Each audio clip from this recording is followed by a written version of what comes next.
घाणं नमो आयर्याणं नमो वज्रायणं नमो लोये सवसाहुणं शिवोपाय करते प्रथम कारण मंगल रूप विघ्न विनाशक सुख करण नमो शुद्ध शिव भो। आचार्य कल्प पंडित टोडरमल जी द्वारा विरचित मोक्ष और प्रकाशक ग्रंथ, जिसके 9वें अध्याय के अंतर्गत पुरुषार्थ से मोक्ष प्राप्ति, इस प्रकरण पे कल अपन चर्चा कर रहे थे। जो बोलने की जितनी भी बात थी, अधिकांश बात कल अपन कर चुके हैं। आज अपन पढ़ेंगे, पढ़ के आवश्यक होगा तो थोड़ी चर्चा करेंगे।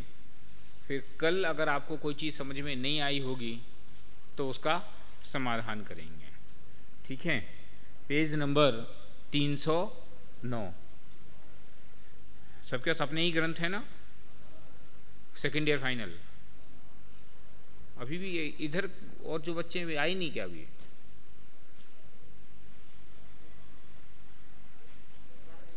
क्या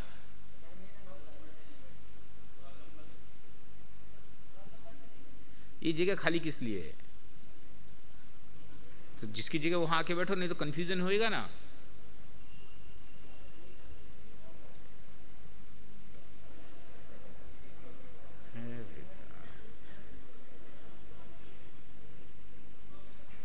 क्यों सामने बैठने में डर लगता है क्या? थोड़ा अटेंशन रहनी पड़ती है। अब वहां जो खाली है वो कोई आया नहीं है, ऐसा है क्या? है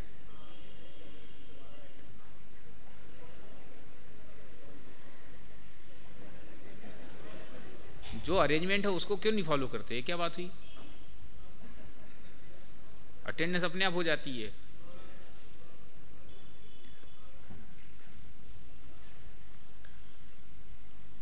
क्या नाम इसका, सबसे पीछे विशाल उपाध्याय। थोड़ा ऐसे बैठो कि हम तुम्हारा चेहरा तो देख सकें। नहीं, आगे आ जाए, साइड में हो ताकि हमें दिखे तो। हाँ, ग्रंथ तुम्हारा तुम्हारे पास है, सबका अपने पास है ना। किसी के पास ऐसा तो नहीं जो यहाँ का लिए हो। प्रखर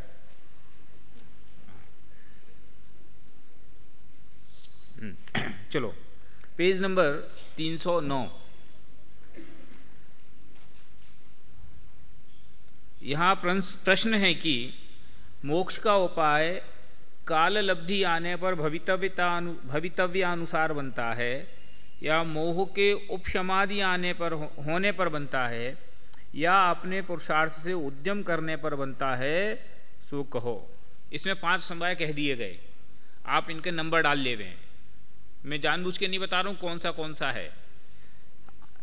ठीक है, निवेश ये मोह के उपशम आदि होने पे बनता है, कौन सा समवाय है? बोलना नहीं कोई।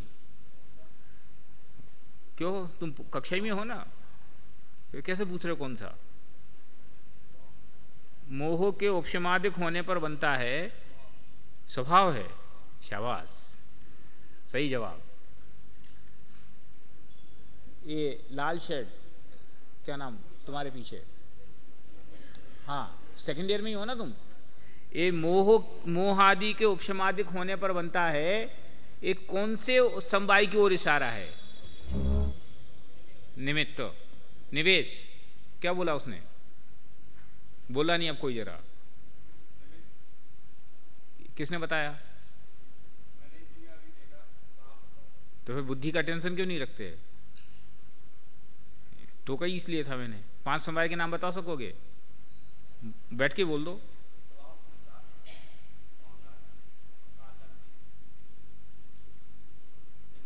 और 5 हो गए, गिनो। और ये बटन बंद करो। मोहादि के उपशम आदिक होने पर बनता है या अपने पुरुषार्थ से उद्यम करने पर बनता है, सो कहो। शिष्य का प्रश्न ये है कि महाराज, ये जो तुम मोक्ष के कार्य की बात कर रहे हो कि मोक्ष रूपी कार्य है, उस कार्य को करने के लिए 5 समवाय चाहिए। तो पांचों समवाय में से बनेगा कि हमें कुछ करना है सो बताओ, ये प्रश्न है। फिर से रिपीट करता हूँ। यहाँ प्रश्न है कि मोक्ष का उपाय काल लब्धि आने पर भवितव्य अनुसार बनता है, या मोह आदि के उपशमादिक होने पर बनता है, या अपने पुरुषार्थ से उद्यम करने पर बनता है, सो कहो। यदि प्रथम दोनों कारण मिलने पर बनता है तो हमें उपदेश किस लिए देते हो? प्रथम दोनों कौन? ठीक है। और पुरुषार्थ से बनता है तो उपदेश तो सब सुनते हैं, उसमें से कोई उपाय कर सकते हैं, कोई नहीं, सो कारण क्या? उत्तर, एक कार्य होने में अनेक कारण मिलते हैं, सो मोक्ष का उपाय बनता है। वहाँ तो पूर्वोक्त तीनों ही कारण मिलते हैं, एक कार्य होने में अनेक कारण मिलते हैं, यहाँ फुल स्टॉप है। ठीक है, एक कथन पूरा हुआ। अब आगे, सो मोक्ष का उपाय बनता है, वहाँ तो पूर्वोक्त तीनों ही कारण मिलते हैं। कौन से तीनों? काल लब्धि, होनहार और निमित्त। और नहीं बनता, वहाँ तीनों ही नहीं मिलते। पूर्वोक्त तीन कारण कहे, उनमें काल लब्धि व होनहार तो कोई वस्तु नहीं है। जिस काल में कार्य बनता है वही काल लब्धि। इसको आप चाहो तो अंडरलाइन कर सकते हो धीरे धीरे। जिस काल में कार्य बनता है वही काल लब्धि।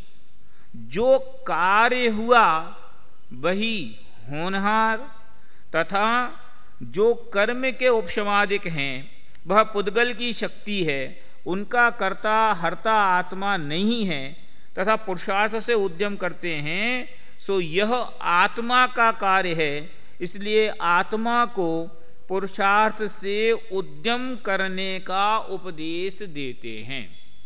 इसमें एक बात विचारणी, ये पीछे क्यों बैठे लोग? बाद में आए तो शायद अपन ने कल कुछ सिस्टम बनाया था, आज छोड़ता हूं, कल से ऐसी व्यवस्था बनाना, द्वारा टोकना नहीं पड़े। अभी तो अपने समाज में आके मिलो जल्दी।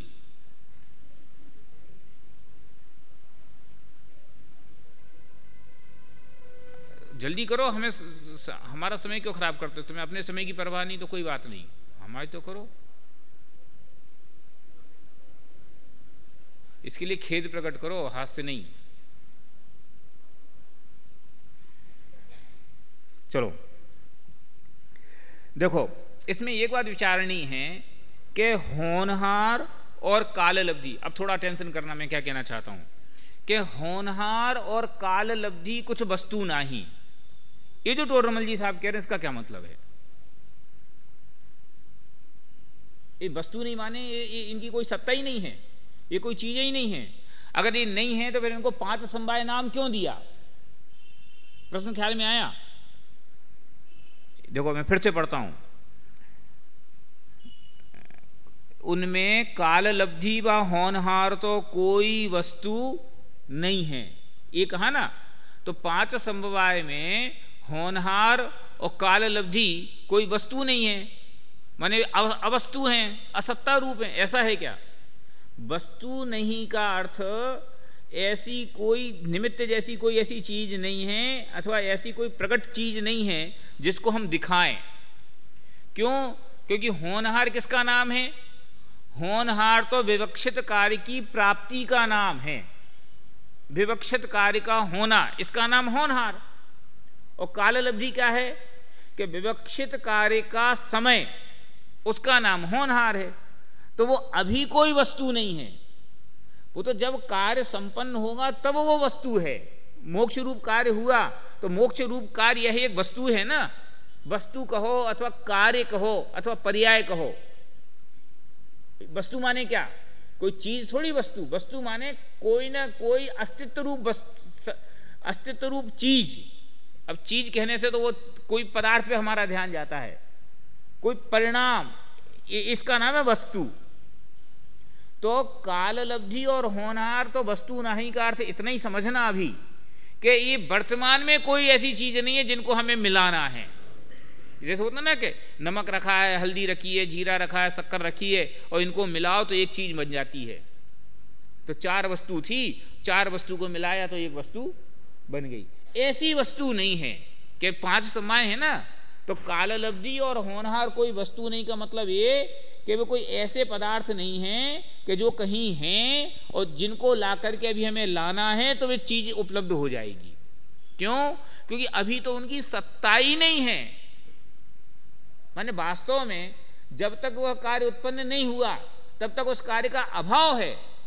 मोक्ष रूप कार्य जब तक नहीं हुआ तब तक मोक्ष रूप कार्य का अभाव है। तो मोक्ष रूप कार्य का अभाव, इसका नाम होनहार का अभाव। और मोक्ष जब होनहार का अभाव है तो काललब्धि कैसे रह सकती है? क्या नाम इसका? अक्षय। क्या बोला मैंने? जब होनहार का अभाव है तो काललब्धि कैसे रह सकती है? ये बात समझ में आई? क्या मतलब? होनहार का अभाव है तो काललब्धि कैसे रह सकती का मतलब क्या?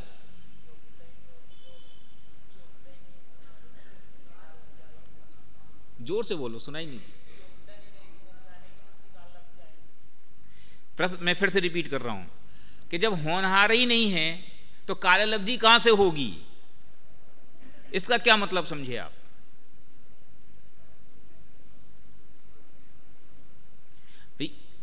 होनहार का जो होनहार होगी तो जो होगा उसी की तो काललब्धि होगी। काललब्धि किसका नाम है?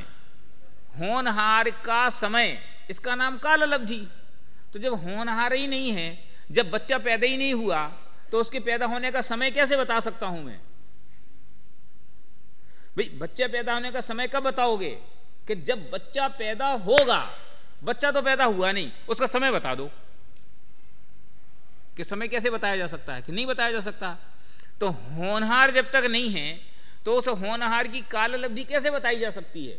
इसलिए वर्तमान में, माने जब मोक्ष रूप पुरुषार्थ को करना है अथवा जब मोक्ष रूप कार्य को संपन्न करने के लिए प्रयत्न करना है तो मोक्ष के अभाव रूप समय में न तो मोक्ष रूप होनहार है और न मोक्ष रूप काललब्धि है। तो काललब्धि और होनहार वस्तु नाही का ये अर्थ है कि वस्तु नाही मतलब वे असत्ता रूप वस्तु हैं, ऐसा नहीं। कि वस्तु नहीं का मतलब ये कि उनकी वर्तमान में अभाव रूप सत्ता है। ऐसा सत्ता कहने से फिर कंफ्यूजन होता है कि वर्तमान में अभाव है, इसलिए अभी वे कोई वस्तु नहीं है। कि उसको होनहार संज्ञा कब मिलेगी? कि जब वो कार्य हो जाएगा। कि काललब्धि को काललब्धि संज्ञा कब मिलेगी? कि जब मोक्ष रूप कार्य हो जाएगा। तो अभी मोक्ष रूप कार्य है नहीं, इसलिए होनहार का अभाव है, और चूंकि होनहार नहीं है इसलिए काललब्धि का अभाव है। ठीक है, इसका नाम है वस्तु नहीं। वस्तु नहीं का मतलब 5 समवाय में से 2 समवाय होते ही नहीं, 2 समवाय हैं ही नहीं, 2 समवायों का अभाव है, ऐसा नहीं समझना। क्योंकि इससे कुछ लोगों को ऐसा कंफ्यूजन क्रिएट हो जाता है कि देखो टोडरमल जी लिख रहे हैं ना कि वो वस्तु नहीं है। तो वस्तु नहीं का अर्थ है कि वर्तमान में वे उपलब्ध नहीं है। वर्तमान में होनहार और काललब्धि का अभाव है।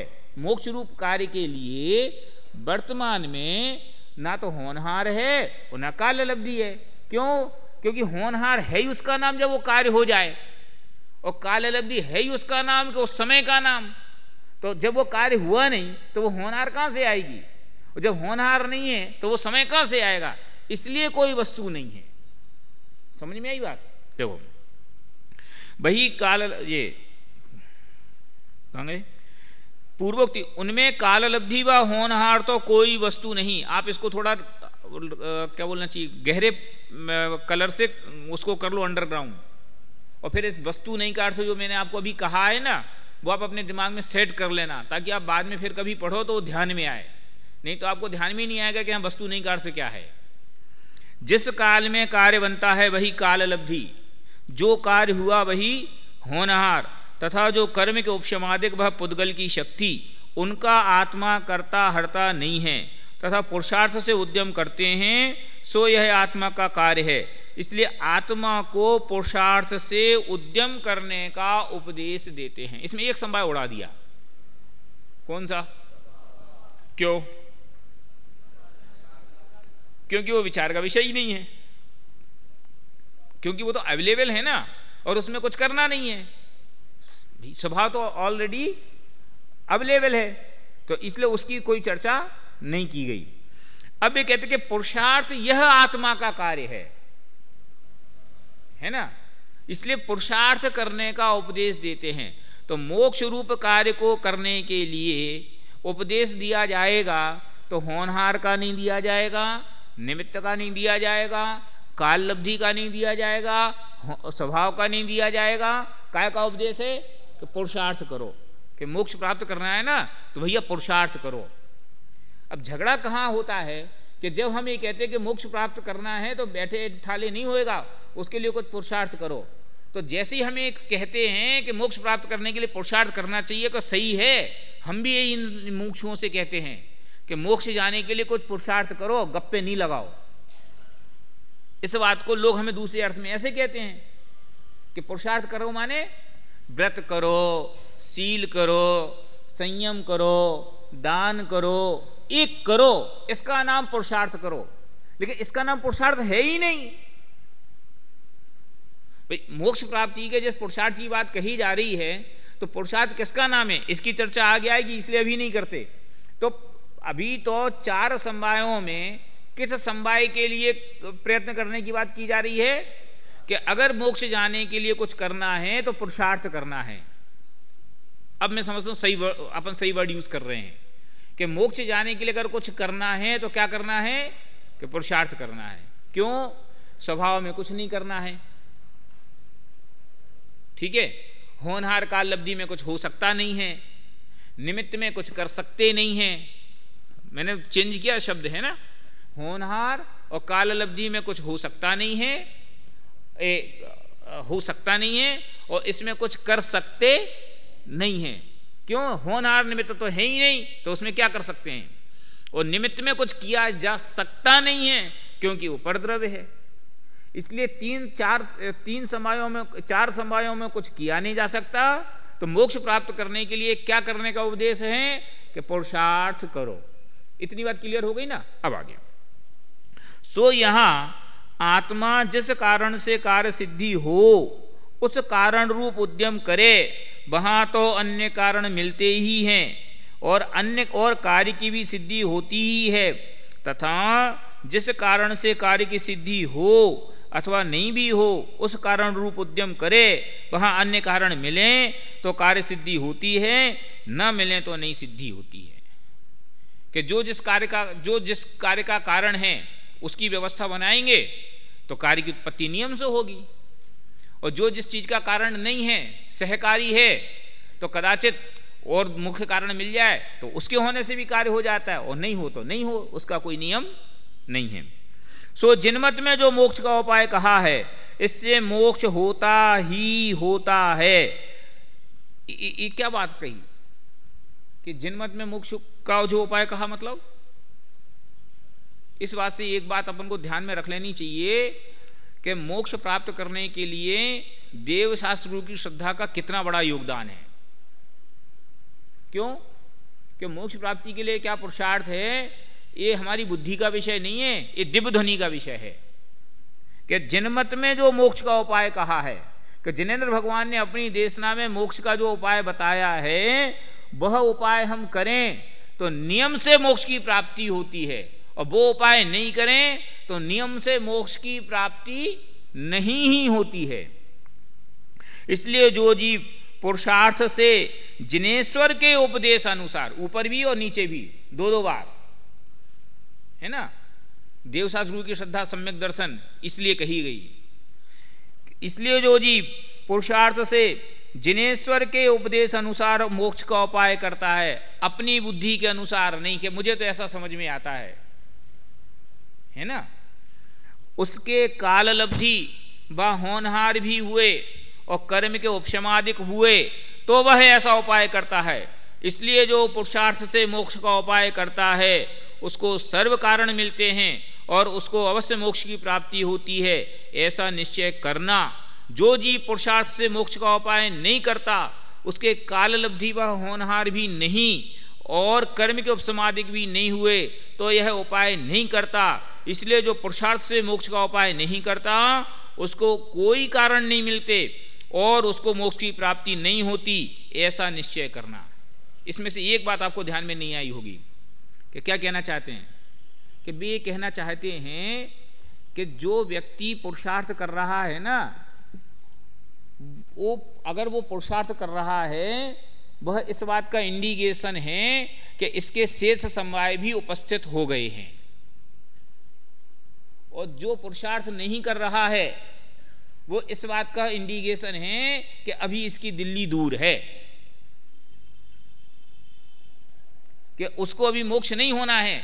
तो आदिनाथ के समोसण में बैठ करके महावीर को मैं भगवान आत्मा हूं ऐसी बुद्धि प्रकट हो ही नहीं सकती थी। माने अच्छा उपदेश सुनकर के भी अन्यथा ही ज्ञान उत्पन्न होगा। क्यों? क्योंकि अभी काल लब्धि नहीं आई, अभी भवितव्यता नहीं आई, तो सम्यक दर्शन हो जाएगा तो मोक्ष में सीट तो खाली नहीं हुई। अभी बनना तो 24वां तीर्थंकर, तो अभी सम्यक दर्शन कैसे प्रकट हो जाए, है ना। इसलिए अभी पुरुषार्थ भी नहीं हुआ। मैं क्या कहना चाहता हूं कि अनुकूल दिशा में दौड़ता हुआ पुरुषार्थ इस बात का इंडिकेटर है कि उसकी भवितव्य, होनहार और निमित्त सब अनुकूल हो गए हैं। ये पुरुषार्थ के जोर में उपदेश दिया भी जाता है ना, कि कौन कहता है कि हम काम करेंगे तो काम नहीं होगा, मैं काम करूंगा तो निमित्त को भी यहां आगे खड़ा होना होगा। वो महावीर के संदर्भ में कहा जाता है ना कि निमित्त की क्या है, निमित्त तो आकाश से भी उतर के आएंगे। कि क्यों? कि काल लब्धि आ गई, होनहार आ गई, तो अब काम नहीं होगा तो फिर कैसे काम चलेगा, वो निमित्त के लिए खड़ी थोड़ी रहेगी। इसका अर्थ यह है कि जिन विद्यार्थियों को अध्ययन के काल में अध्ययन के प्रति रुचि नहीं दौड़ती, अध्ययन के प्रति उत्साह का परिणाम नहीं दिखाई देता, इसका अर्थ यह है कि उनकी भवितव्य खोटी है, उनकी होनहार अभी अच्छी नहीं है। इसलिए उन्हें परीक्षा के पहले पिक्चर जाने का विचार आ रहा है, पढ़ाई करने का विचार नहीं आ रहा। इसको अगर अपन आध्यात्मिक भाषा में कहो कि बोलो मनुष्य गति में इससे बढ़िया अनुकूल काल कौन सा होगा। पंचम काल में संयोगों की अपेक्षा से अथवा निमित्तों की अनुकूलता की अपेक्षा से अगर आप देखो तो इससे अनुकूल काल क्या होगा।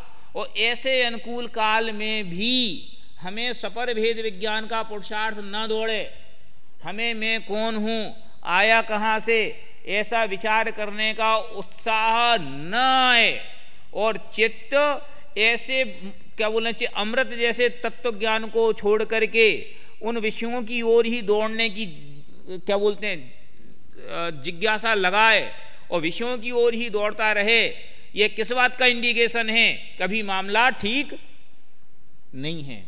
माने हमारे वर्तमान परिणामों से हमारी भवितव्य क्या है यह बताई जा सकती है, हमारे वर्तमान परिणामों से हमारी होनहार कैसी है यह बताई जा सकती है ना। इसको ऐसे भी कह सकते हैं, जैसे मान लो चाशनी, समझ लो कोई चीज़ बना ली, चाशनी कैसी चाहिए कि 1 तार की या 2 तार की, तो उसके लिए जैसी चाशनी चाहिए वो चाशनी वैसी पक जाए, इससे बात नक्की होएगी कि मिठाई अच्छी बनेगी कि बिगड़ेगी। चाशनी बढ़िया बनेगी तो मिठाई नियम से अच्छी बनेगी, और चाशनी अच्छी नहीं पकेगी तो मिठाई बढ़िया नहीं बनेगी। मतलब हम अपने वर्तमान कार्य से, हमारे वर्तमान में जो राग द्वेष के जिस प्रकार के विकल्प हैं, उन विकल्पों के आधार से हम अपनी भवितव्य का ज्ञान करने में समर्थ हैं, है ना।